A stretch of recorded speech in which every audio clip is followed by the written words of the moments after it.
El Gobierno aprieta el acelerador en este inicio de curso. Refrenda en el Senado el pacto fiscal singular con Cataluña, un acuerdo entre el PSC y Esquerra Republicana que abría las puertas de la Generalitat al socialista Salvador Illa y que en la práctica establece un nuevo sistema de financiación autonómica al resto de las comunidades. La mayoría de ellas, y no todas, rechazan lo que consideran una imposición.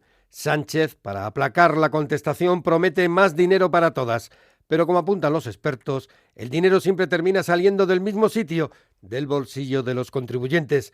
Habrá más presión fiscal y Sánchez apunta de nuevo a la subida de impuestos para las grandes fortunas, pero en este país no hay tanto dueño de Lamborghinis y la historia nos recuerda que cualquier subida fiscal termina pagándola también la clase media. El paro en agosto giró al alza cuando José Luis Escrivá estrena nuevo empleo, gobernador del Banco de España. Su puesto en el gobierno lo cubre Óscar López. Esta es la transición digital y laboral del momento.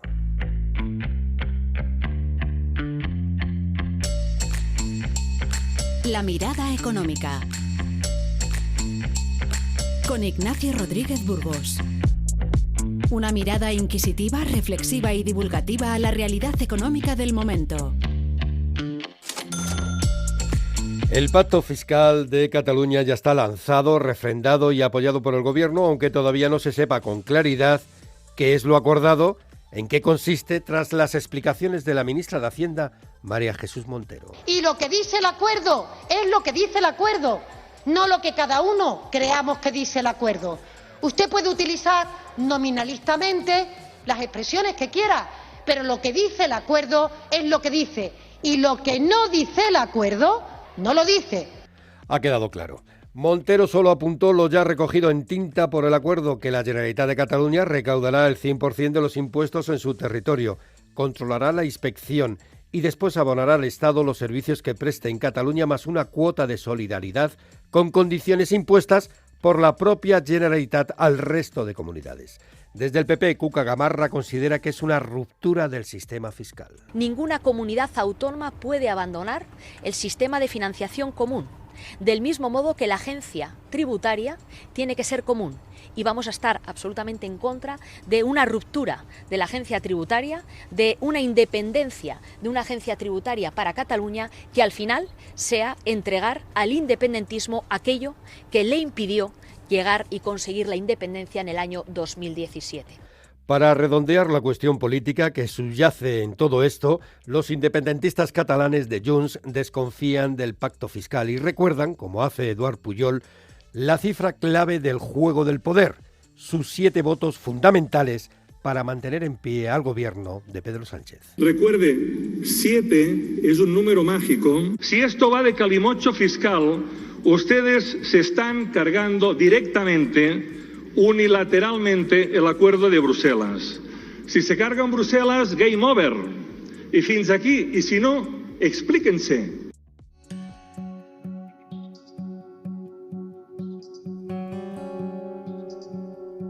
Una visión más profunda. Francisco de la Torre, inspector de Hacienda y autor del libro ¿Esto quién lo paga? Saludos, gracias por estar con nosotros en la mirada económica de Onda Cero.es. Hola, buenos días. Bueno, haciendo honor a lo que es el título de su libro, un libro que ha tenido gran éxito dentro del mundo económico, ¿Esto quién lo paga? ¿Quién va a terminar pagando el pacto fiscal con Cataluña acordado entre el Partido Socialista de Cataluña, Esquerra Republicana y refrendado por el Gobierno central? Bueno, en principio existe un principio de partida doble y con el que económico y de contabilidad y en general como el acuerdo entre Esquerra Republicana y el Partido Socialista de Cataluña, una de las cosas que establece es un aumento sustancial de los recursos de la Generalitat a corto plazo. Evidentemente, este aumento sustancial de recursos lo pagaremos en principio todos los demás, los que no residimos en Cataluña, bien vía subidas de impuestos, bien vía recorte de gasto público, de prestación de servicios, o eventualmente lo acabaremos pagando con más deuda pública, es decir, con mayores impuestos futuros o menor gasto público en el futuro. ¿Cómo se puede denominar esta condición singular fiscal de Cataluña? La ministra de Hacienda se niega a nombrarlo como si fuera un concierto. Dice que no es un concierto. Al final de la intervención llegó a decir que denomínelo ustedes como quieran. Bueno, se parece muchísimo a un concierto económico, en el sentido de que lo primero que se establece es que la Generalitat de Cataluña recaudará todos los tributos y que posteriormente pagará una contribución a los gastos generales del Estado y a los gastos del Estado en la comunidad autónoma, además de una cuota de solidaridad explícita. Bueno, pues esto es exactamente lo mismo que ocurre en el País Vasco y Navarra, con la diferencia, eso sí, de que se pacte una cuota de solidaridad. Por tanto, a lo que más se parece la descripción que hace el acuerdo entre Esquerra y el Partido Socialista de Cataluña es al concierto económico con el País Vasco o al convenio con Navarra. ¿Es cierto que la Comunidad Autónoma de Cataluña está infrafinanciada por el actual sistema de financiación autonómico? Pues como todo en esta vida, pues depende con qué se compare.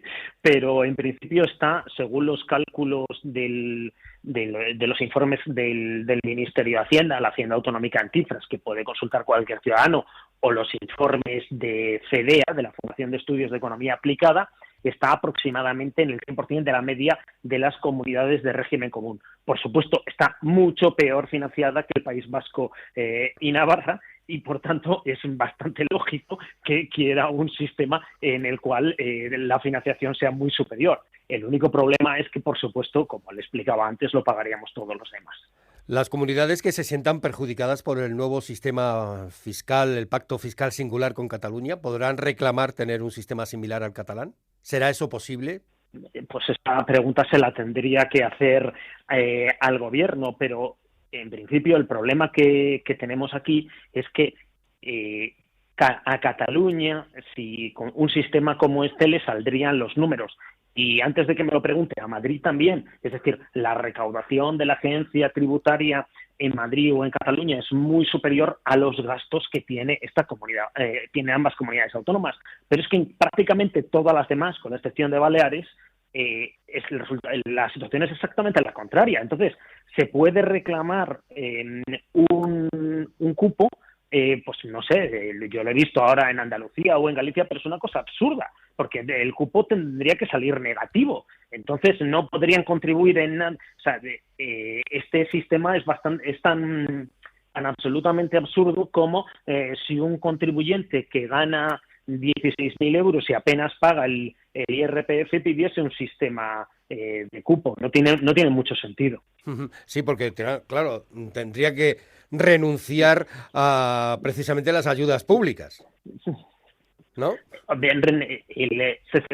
Cuando uno ve el presupuesto de una comunidad autónoma, o de muchas comunidades autónomas, ve que la recaudación que se nutren en buena medida de transferencias de la Administración General del Estado, además de lo que son los tributos que ellas gestionan y de la participación en el IRPF, etcétera. Entonces, si se renunciasen a esto a cambio de tener una recaudación de impuestos en su comunidad autónoma de la parte que no está cedida, que es muy inferior, pues perderían recaudación, en fin, si me permite la expresión, a mansalva.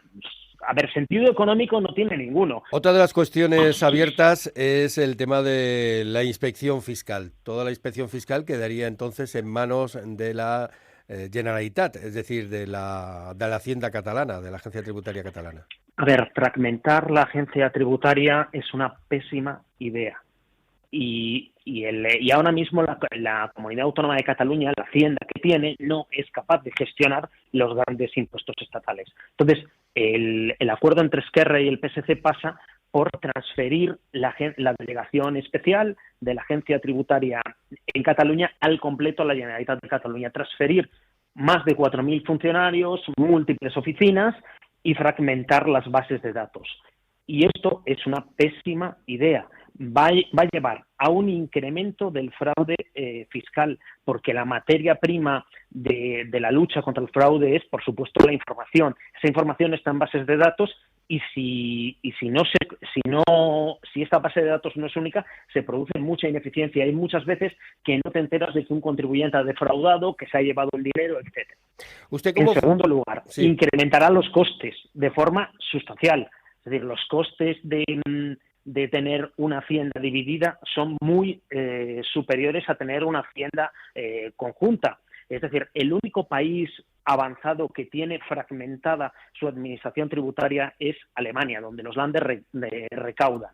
Bueno, también es verdad que hay otras diferencias porque el grado de lealtad institucional de los Länder alemanes es infinitamente superior, pero entrando simplemente en costes, el coste por cada euro recaudado de la administración tributaria alemana es el triple que la española.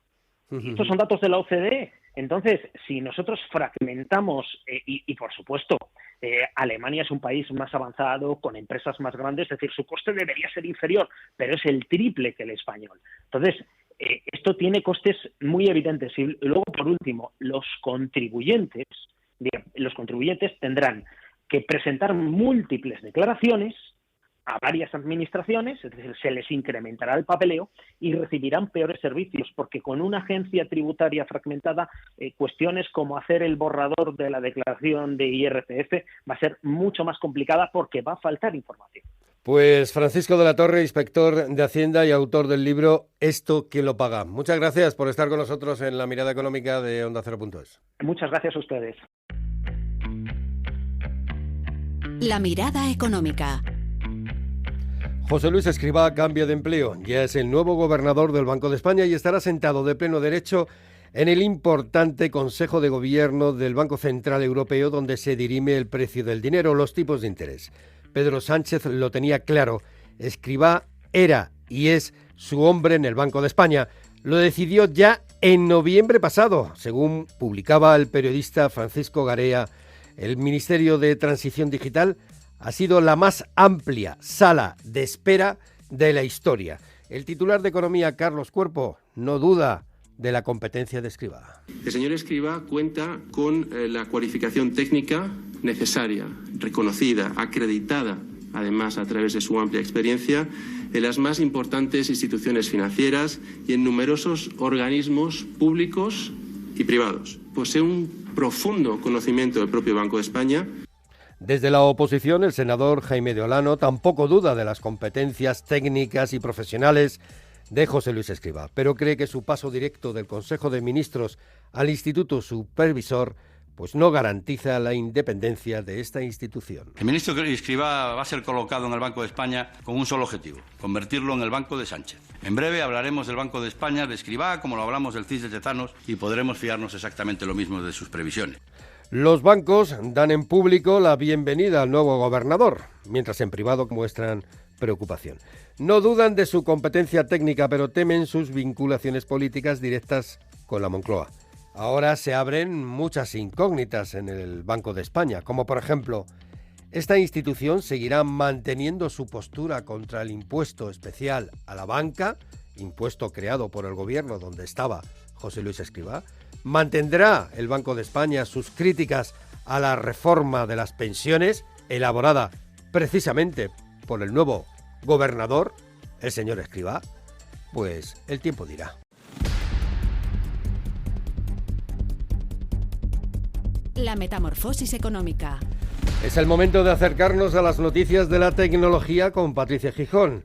Acercarnos a la metamorfosis económica. El precio de la luz se abaratará en 2030 gracias a las energías renovables. Pasará a costar la mitad, según el Banco de España, con el avance de las energías limpias. Eso sí, si España es capaz de cumplir con el Plan Nacional de Energía. Sin el avance de las renovables desde 2019, el precio mayorista de la luz habría sido un 25% más caro el año pasado y un 40% este. El gigante de los microchips, Nvidia, pierde 278.000 millones de dólares en un solo día por el miedo a que estalle una burbuja tecnológica. Este martes Nvidia perdía casi un 10% por el temor a que los beneficios que genere la inteligencia artificial vayan a retrasarse. Con todo, las acciones se han revalorizado un 120% en lo que va de ejercicio, lejos de las alzas del 62% de ARM Holding, la segunda empresa más alcista del selectivo tecnológico. Y estrenamos ministro de Transformación Digital. Sí, será Óscar López, hasta ahora jefe de gabinete del presidente Sánchez, el que ocupe la cartera que deja vacante José Luis Escrivá. El sector teme que el cambio ralentice los programas en curso y complique la ejecución de 20.000 millones de euros de los fondos europeos. Y la inteligencia artificial que enseña en un colegio inglés. Un centro privado londinense, David Game College, arrancará este curso sin profesores en el aula. Los alumnos entre 15 y 17 años asistirán a clase y trabajarán de manera individual las materias programadas con inteligencia artificial, que evaluarán además sus avances. Solo habrá tutores guía que vigilarán también su comportamiento. Noticias tecnológicas interesantes y también perturbadoras. Bueno, pues con todo esto y más también en ondacero.es.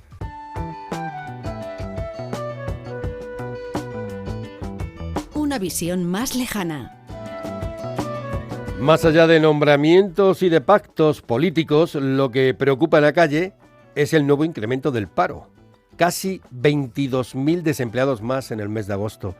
Casi 194.000 puestos de trabajo desvanecidos. La mayor destrucción de empleo en 5 años. Se acaba el grueso de la campaña turística. Los turistas internacionales pues regresan a sus casas, los nacionales también. Y el empleo se marcha en sus maletas. Lorenzo Amor de ATA nos hace las cuentas. Es verdad que agosto siempre tiene una pérdida importante de afiliados por el fin de la campaña veraniega. Pero en este caso tenemos que decir que el dato conocido es un mal dato, donde se han perdido más de 6.400 empleos cada día y unos 300 y más de 300 autónomos menos diariamente. Y con el fin del periodo vacacional regresan los temidos ERES, en este caso en MasOrange, que anuncia un expediente de empleo para casi el 10% de su plantilla. Las bajas, en principio, serán voluntarias, pero afectarían a 795 empleados. El sector de las telecomunicaciones en España lleva un ajuste de plantilla en lo que va de año de 5.500 personas. Las dudas sobre el futuro laboral también se extienden al sector del automóvil. Caen las ventas de coches en España un 6,5% en agosto, un 20% abajo los vehículos eléctricos. Un desplome mayor se registra en Alemania, donde el gigante Volkswagen se plantea por primera vez en su historia el cierre de plantas en su propio país de origen, en Alemania, lo cual ha soliviantado al gobierno socialdemócrata de coalición con verdes y liberales de Olaf Scholz, que no está por la labor. Así que, ya saben, se está rifando el cierre de alguna factoría. La mirada económica. Es todo. Muchas gracias por su atención, por estar una semana más con nosotros, siguiendo la actualidad de la economía en la mirada económica de ondacero.es. Un abrazo.